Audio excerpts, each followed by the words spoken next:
Bonjour à tous et bienvenue sur la boîte à outils photo de Champix. Aujourd'hui, paysage exceptionnel puisque nous sommes à Bibracte, dans le Morvan.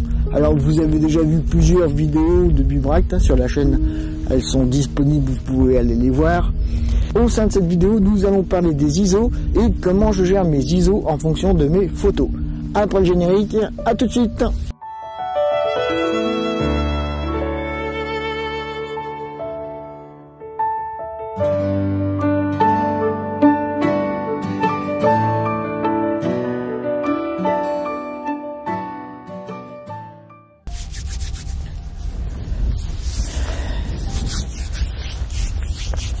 Profitons, si vous le voulez bien, de ce magnifique panorama et surtout de ce magnifique lever de soleil derrière moi. Vous verrez tout au long de cette vidéo, je vous mettrai des photos que j'ai faites au lever du jour, du crépuscule au lever du soleil.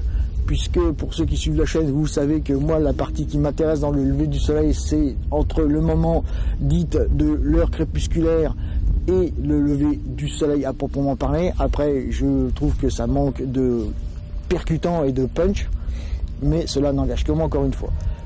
Et donc, au travers de ces photos, nous allons parler des ISO et comment je gère mes ISO en fonction des photos que j'ai à faire. Donc, vous avez compris le principe par rapport aux deux dernières vidéos.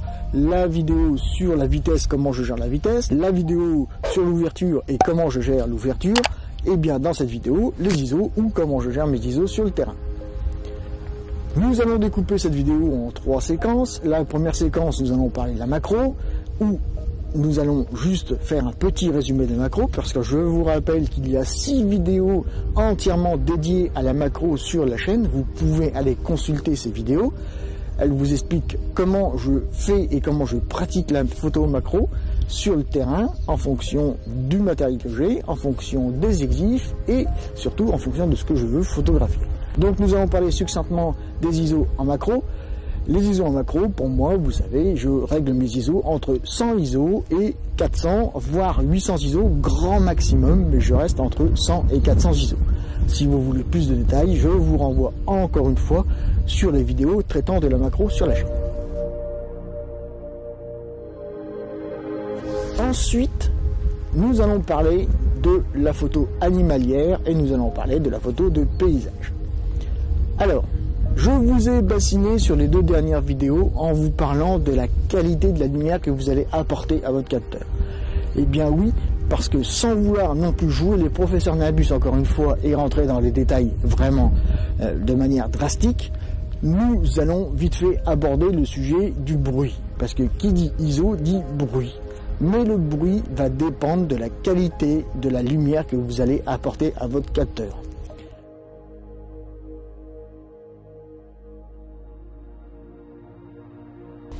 Lorsque je parle de qualité, c'est bien évidemment la qualité en tant que telle. Si vous avez une lumière pauvre sur le terrain, vous allez avoir forcément une montée de bruit au niveau des ISO. Et d'autant plus que si vous forcez les ISO, cette montée de bruit sera drastiquement importante et nuira à la qualité de vos images. Vous avez vu dans les précédentes vidéos que même en astrophotographie, nous pouvons avoir une qualité de lumière qui est correcte, malgré que nous soyons en pleine nuit et photographier des étoiles, de la Voie lactée, des planètes, etc. Vous pouvez avoir une lumière plus que correcte.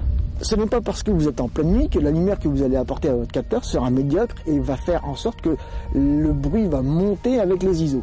Non, encore une fois, vous allez devoir choisir un couple vitesse-ouverture qui va vous permettre d'apporter une quantité de lumière intéressante qualitativement à votre capteur, ce qui va vous permettre de pouvoir monter dans les ISO justement tranquillement sans faire trop de montée de bruit.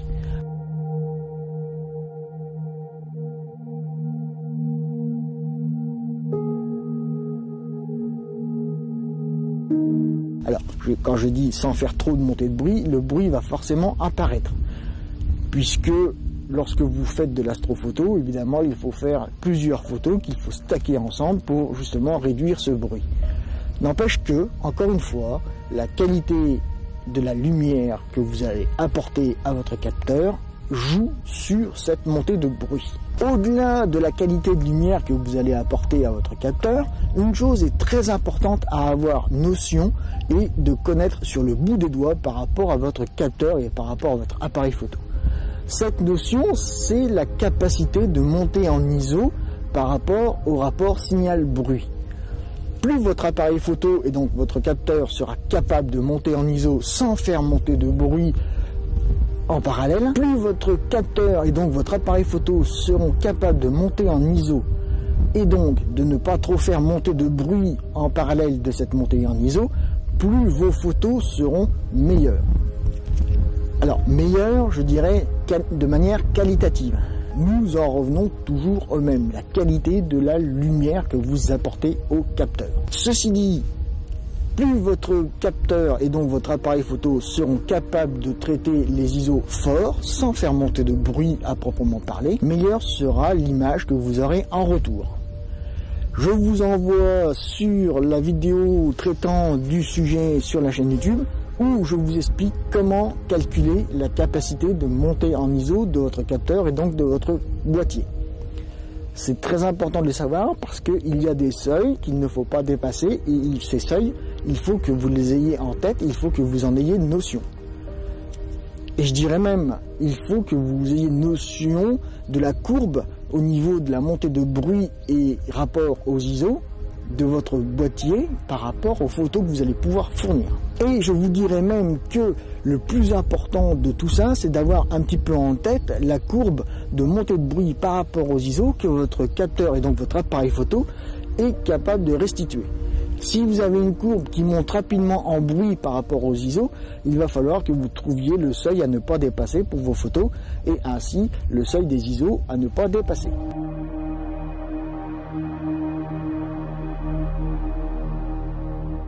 Revenons-en, si vous le voulez bien, à la qualité de lumière que vous pouvez apporter au capteur. Je vais vous mettre des photos d'exemple avec les EXIF et vous allez voir que j'ai fait exprès d'apporter de la lumière pas forcément de bonne qualité à mon capteur, avec des ouvertures aberrantes, avec des vitesses aberrantes. Et vous allez voir que le bruit sur ces photos sera nettement présent et que cela va être compliqué de pouvoir tirer profit de ces photos. Je vais vous mettre des comparatifs des photos prises quasiment à quelques secondes près au même instant, avec des EXIF pour certaines photos en comparaison avec d'autres EXIF. Et vous verrez que la qualité de la lumière que j'ai tirée de certains EXIF par rapport à d'autres, la qualité de la photo au final s'en ressent.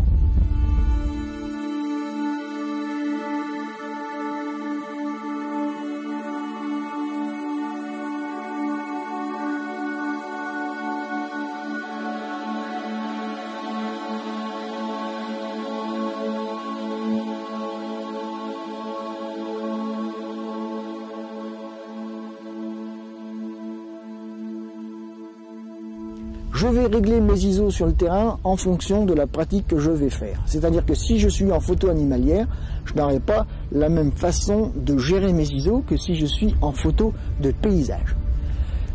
Nous allons commencer par le paysage. Le paysage, si vous le voulez bien, je règle mes ISO aux alentours de 100 ISO et en règle générale, je ne bouge jamais des 100 ISO. Je reste le plus bas possible au niveau des ISO. Et même si je sais que mon capteur et donc mon appareil photo va se comporter un petit peu mieux autour des 200-400 ISO parce que la courbe fait que j'ai un meilleur rendu, un meilleur rendement au niveau du signal bruit autour de 200-400 ISO, je préfère rester à 100 ISO qui est la valeur native de base de mon boîtier pour pouvoir faire mes photos de paysage.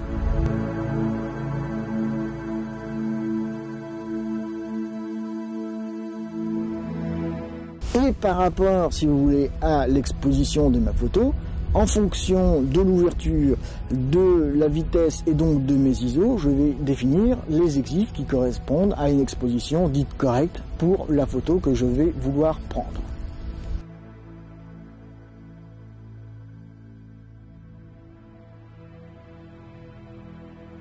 Donc vous voyez, par rapport à la photo de paysage, c'est un petit peu un compromis entre les trois valeurs des EXIF qu'il faut mettre en place Et personnellement, j'impose à mon boîtier 100 ISO et je vais imposer une ouverture bien précise à mon boîtier, ce qui va me permettre de définir le troisième exif qui est la vitesse. Et donc comme vous pouvez voir, la gymnastique intellectuelle par rapport à la gestion des ISO, c'est je bloque mes ISO à 100 ISO sur le paysage, je viens faire une ouverture comme je vous l'expliquais dans la vidéo sur l'ouverture en fonction du paysage que j'ai devant moi entre F8 et F11. Et puis après, bien, je vais adapter la vitesse de prise de vue en fonction de ces trois paramètres pour avoir une exposition correcte.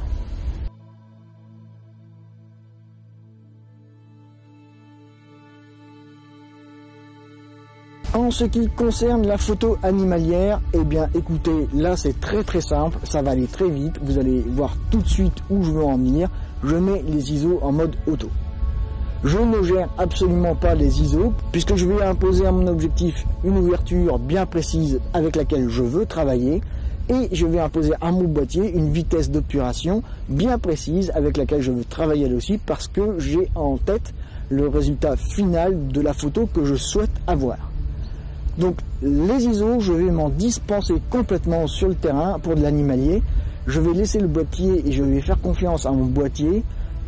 Avec les ISO, je lui laisse libre cours de gérer les ISO comme il l'entend.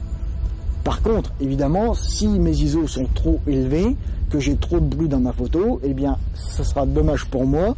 Mais encore une fois, je réfléchis par rapport à la qualité de la lumière que je vais apporter à mon capteur et donc à mon boîtier. Et c'est à lui, il va être, si vous voulez, un petit peu en charge de la gestion des ISO, qui va adapter justement les ISO de manière à ce qu'en fonction du couple vitesse ouverture, il soit au niveau des ISO le plus bas possible. C'est à moi, même si je ne m'occupe pas des ISO, c'est à moi de faire en sorte que les ISO soient le plus bas possible en fonction de la lumière que j'ai de disponible sur le terrain et en fonction, si vous voulez, du couple vitesse ouverture que je veux. Donc vous voyez, par rapport aux ISO, ça va très vite, il n'y a pas grand chose à dire, il faut limiter l'apport des ISO le maximum, que ce soit en animalier, en paysage ou en macro. Et je dirais d'autant plus en macro, et vous savez pourquoi, puisque vous avez été voir les vidéos sur la chaîne par rapport à la macro. Sinon, l'animalier, je vous l'ai dit, c'est ISO auto. Le paysage, c'est ISO 100. Et lorsque j'ai vraiment besoin de lumière, je vais monter à 200 ou à 400, mais je n'irai jamais au-delà de 400 ISO sur mes photos de paysage. Et bien voilà, vous avez vu, c'est une vidéo très courte, puisque sur les ISO, il n'y a pas grand chose à dire, si ce n'est qu'il faut limiter un maximum les ISO en fonction de ce que vous voulez et du rendu final que vous voulez encore une fois. Comme je vous l'ai dit tout au long de ces 3 vidéos, il faut faire des compromis et de toute manière, c'est un choix que vous allez faire en fonction des 2 premiers exifs, mais ce sera un choix au détriment d'un des 3 exifs de toute manière ou de 2 des 3 exifs. Il faudra faire des compromis, il faut faire des choix et il faut faire des choix vraiment judicieux. Et il ne faut pas se poser de questions par rapport aux ISO, il faut les limiter un maximum, enfin il faut les limiter autant que faire se peut.